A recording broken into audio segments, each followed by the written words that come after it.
Hey guys, welcome to the video. और आज की इस वीडियो में हम जावास्क्रिप्ट के और भी बेसिक्स जानने वाले हैं।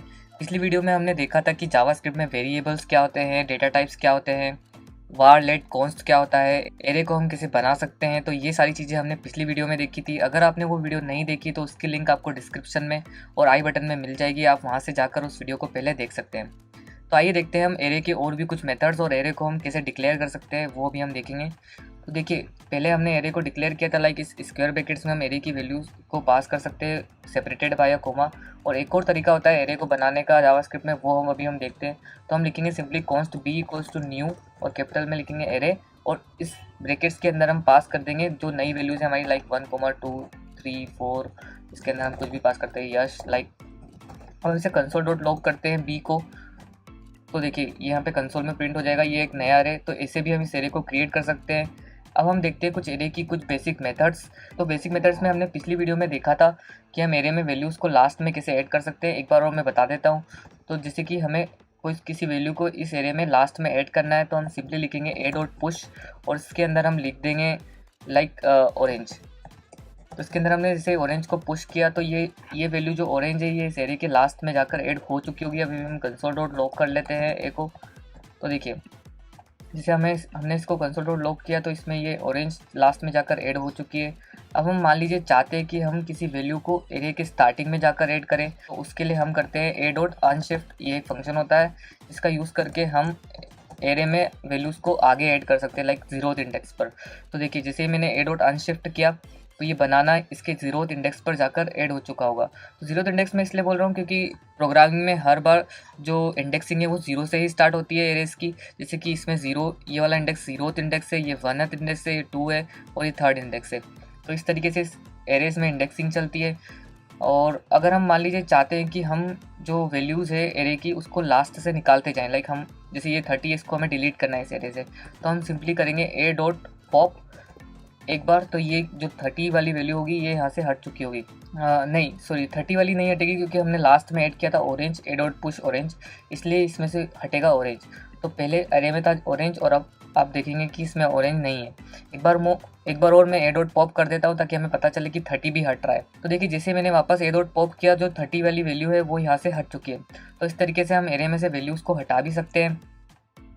अब मान लीजिए हम किसी वैल्यू का इंडेक्स चाहते हैं कि वो वैल्यू इस एरे में कौन से इंडेक्स पे है, तो हम सिंपली लिखेंगे ए डॉट इंडेक्स ऑफ। एक फंक्शन होता है ए डॉट इंडेक्स ऑफ, और इसके अंदर इंडेक्स ऑफ के अंदर हम पास कर देंगे उस वैल्यू को जिसका इंडेक्स हमें निकालना है। मान लीजिए हमें यश का इंडेक्स निकालना है, तो हम सिंपली पास कर देंगे इंडेक्स ऑफ यश। तो ये आ जाएगा इसका इंडेक्स 1। इसका इंडेक्स 1 इसलिए आ रहा है क्योंकि हमने लास्ट में ऐड किया था ए डॉट अनशिफ्ट बनाना, मीन्स ये बनाना जीरोथ इंडेक्स पे होगा। अगर मैं इसे कमेंट कर देता हूँ तो इसका इंडेक्स यश का 0 हो जाएगा। तो इस तरीके से हम इंडेक्स ऑफ भी निकाल सकते हैं। तो ये कुछ बेसिक मेथड्स है एरेस के। और भी बहुत सारे मेथड्स है, वो आप सीख सकते हैं MDN की वेबसाइट पे जाकर, या फिर आने वाली वीडियोस में हम उन्हें भी सीख रहे होंगे। तो अब हम इसे कमेंट कर देते हैं, और अब हम बात करते हैं ऑब्जेक्ट्स की। तो ऑब्जेक्ट्स जावास्क्रिप्ट में एक बहुत ही इंपॉर्टेंट टॉपिक है, वो बहुत सारे इंटरव्यूज़ में पूछा भी जाता है। और ऑब्जेक्ट को हम ज़्यादातर यूज़ कर रहे होते हैं जब भी हम रिएक्ट सीखेंगे या फिर कुछ भी सीखेंगे, तो वहाँ पर ऑब्जेक्ट का एक बहुत ही बड़ा इंपॉर्टेंस होता है। तो आइए स्टार्ट करते हैं ऑब्जेक्ट से। तो ऑब्जेक्ट को आप एक की वैल्यू पेयर का कलेक्शन मान सकते हैं, लाइक C++ या फिर जावा आपको आती हो तो उसमें हम मैप का यूज़ करते हैं। उसी तरीके से जावास्क्रिप्ट में ऑब्जेक्ट होता है, लेकिन ऑब्जेक्ट एक बहुत ही इंपॉर्टेंट टॉपिक है। तो मान लीजिए मुझे एक ऑब्जेक्ट बनाना है, लाइक मैं बना लेता हूँ कॉन्स्ट पर्सन इक्वल्स टू, और कर्ली ब्रेसेस के अंदर हम पास करते हैं की वैल्यू पेयर्स को।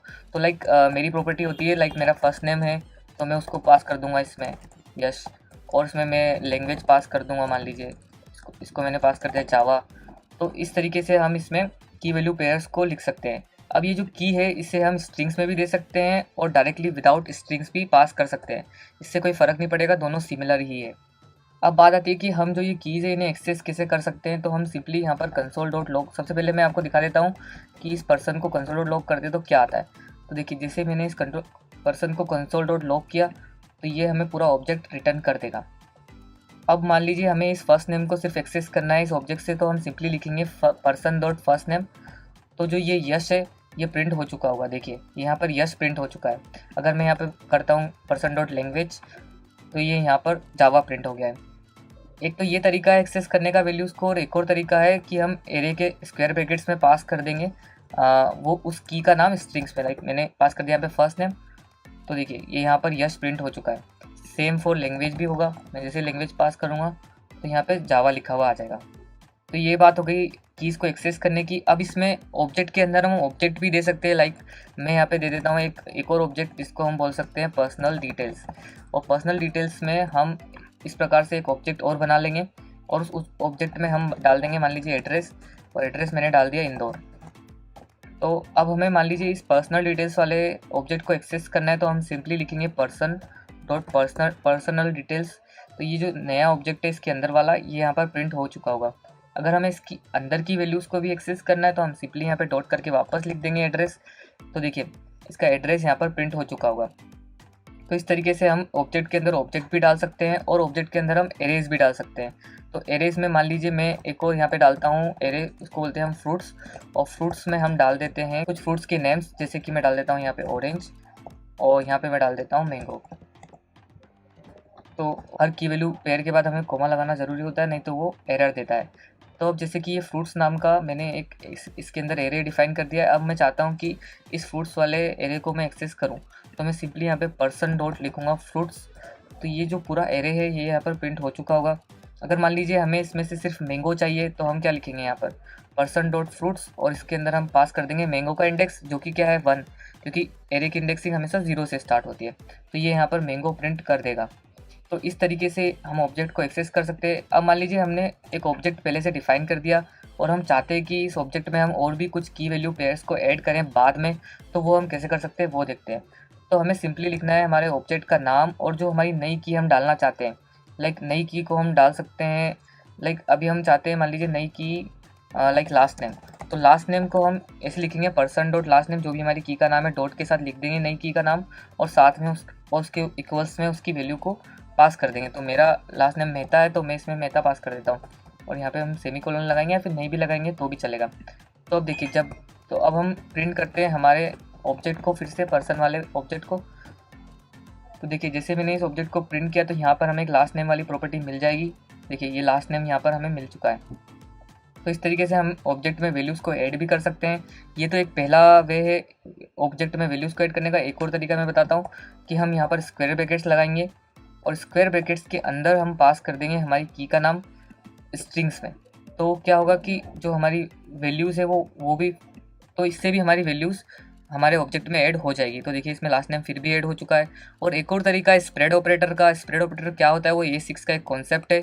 उसकी वीडियो की लिंक आपको डिस्क्रिप्शन में मिल जाएगी, अगर आप वो देखना चाहते हैं तो देख सकते हैं, नहीं तो हम आने वाली वीडियोज़ में समझेंगे कि स्प्रेड ऑपरेटर क्या होता है। तो ये तो हमारा कुछ बेसिक ऑब्जेक्ट लिटरल। और अब हम जानते हैं कि जावास्क्रिप्ट में लूप्स कैसे चलते हैं और इफ एल्स स्टेटमेंट कैसे होते हैं। तो आइए सबसे पहले देखते हैं हम इफ एल्स स्टेटमेंट्स को।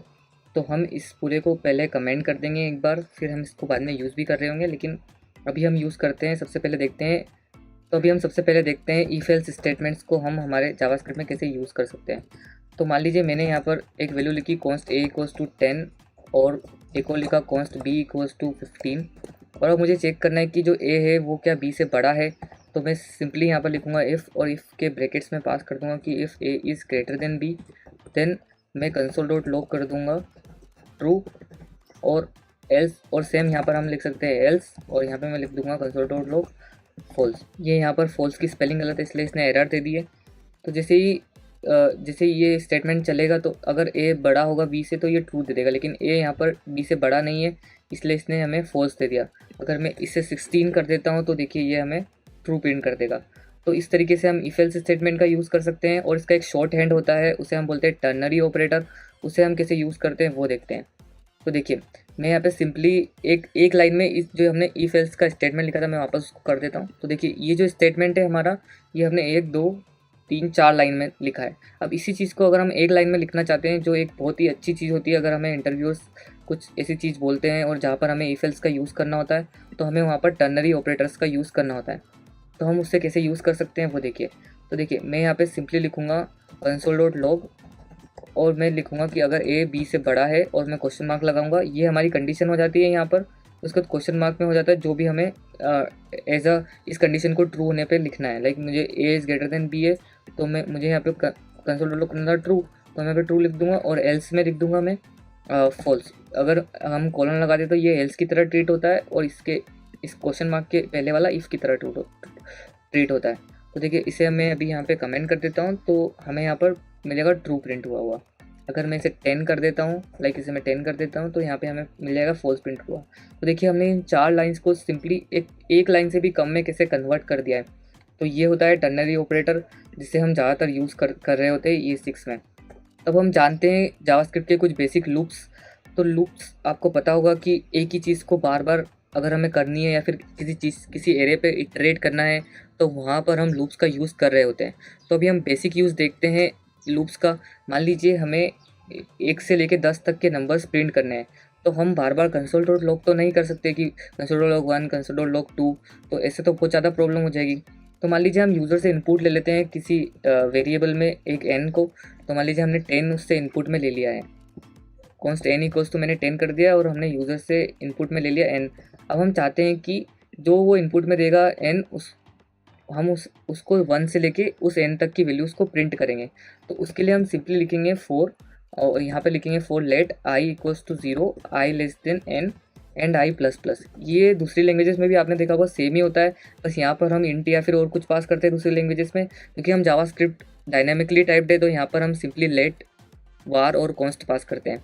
और लेट हम यहाँ पर इसलिए पास करते हैं क्योंकि ये आई हर बार चेंज हो रहा है। यहाँ पर हम कॉन्स्ट नहीं पास कर सकते क्योंकि कॉन्स्ट स्टैटिक होता है, उसे हम चेंज नहीं कर सकते, वो कॉन्स्टेंट होता है। इसलिए हमने यहाँ पे लेट किया और let I equals to 0, I less than n और आई प्लस प्लस किया। अब यहाँ पर हम जैसे ही कंसोल डॉट लॉग करेंगे, लाइक मैंने कंसोल डॉट लॉग किया आई को, तो देखिए यहाँ पे ये 0 से लेके 9 तक की वैल्यूज़ प्रिंट हो रही होगी, क्योंकि हमने तो अगर हम इस आई को 1 से स्टार्ट करते हैं तो ये हमें 1 से लेके 10 तक की वैल्यूज़ को प्रिंट कर रहा होगा। 10 तक की इसलिए नहीं करेगा क्योंकि ये लेस देन n है। अगर मैं इसको लेस देन इक्वल्स टू कर देता हूँ तो ये 10 तक की वैल्यूज़ को हमें प्रिंट कर रहा होगा। तो ये तो होता है इनिशियलाइजेशन, और ये होती है हमारी एक कंडीशन, और इससे हम हमारी वैल्यू को हर बार बढ़ाते हैं। तो इसमें 3 चीज़ें होती है, मैंने आपको बिल्कुल बेसिक लैंग्वेज में बता दिया है। तो ये तो होता है हमारा बेसिक फॉर लूप, और एक और लूप होता है उसे हम बोलते हैं वाइल लूप। तो देखते हैं वाइल लूप, हमें यही वाली चीज़ हम वाइल लूप से कैसे अचीव कर सकते हैं। तो सेम चीज़ को अगर हमें वाइल लूप से अचीव करना है, वाइल मतलब तब तक, तो तब तक मतलब वाइल लूप तब तक चलेगा जब तक वो कंडीशन ट्रू होगी उसके अंदर जो हम कंडीशन पास कर रहे होंगे।